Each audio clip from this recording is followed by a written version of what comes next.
తాడేపల్లిగూడెం సభను చూసి తాడేపల్లి ప్యాలెస్లో వణుకు పుట్టిందని మాజీ మంత్రి టీడీపీ నేత నిమ్మకాయల చినరాజప్ప అన్నారు. కాకినాడ జిల్లా పెద్దాపురంలో తన ఎన్నికల ప్రచారాన్ని ప్రారంభించారు. నియోజకవర్గంలోని పలు ఆలయాల్లో ప్రత్యేక పూజలు నిర్వహించిన రాజప్ప ఇక నుంచి ఎన్నికల ప్రచారాన్ని ముమ్మరం చేస్తున్నట్లు ప్రకటించారు. ఇరు పార్టీల కార్యకర్తలు ఎన్నికల్లో కష్టపడి పనిచేయాలని చంద్రబాబు, పవన్ దిశానిర్దేశం చేశారని తెలిపారు. టీడీపీ జనసేన కూటమికి ప్రజలు మద్దతు తెలిపి ఓట్లు వేయాలని రాజప్ప పిలుపునిచ్చారు.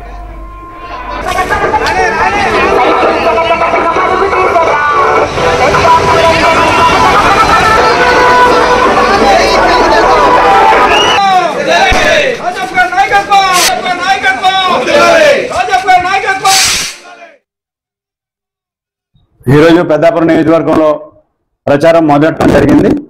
ఉదయం నుంచి కూడా కార్యక్రమాలు ఉండి పెద్ద ఎత్తున నాయకుల కార్యకర్తలు పూర్తి సపోర్ట్ తోటి ఇలా ప్రచారానికి శ్రీకారం చుట్టాం. ఇప్పటికే పెద్దాపురం నియోజకవర్గంలో చంద్రబాబు భరోసా కానీ ఇతర కార్యక్రమాల మీద 3 సార్లు ఇప్పటికీ ఇంటింటా ప్రచారం కూడా చేశాం. ఇప్పుడైతే ఎన్నికలకి సంబంధించి సైకిల్ గుర్తు ఓటేయాలని చెప్పి ఈరోజు ప్రచారం స్టార్ట్ చేసాం. తాడేపల్లిగూడెంలో జరిగిన బహిరంగ సభ చూసి వైసీపీ నాయకులు గంగోలు ఎత్తుతున్నారు. పవన్ కళ్యాణ్ గారు కానీ చంద్రబాబు నాయుడు గారు ఒక ఎన్నికల కోసం డైరెక్షన్ అవ్వడం జరిగింది. మాకు అందరూ కూడా కలిసి ముందు కూటమి కలిసి పనిచేయాలి. రెండు పార్టీలు కార్యకర్తలు కలిసి పనిచేయాలి.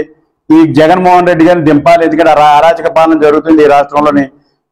అంచేత మనందరం కలిసి పనిచేస్తారని చెప్పి ఒక డైరెక్ట్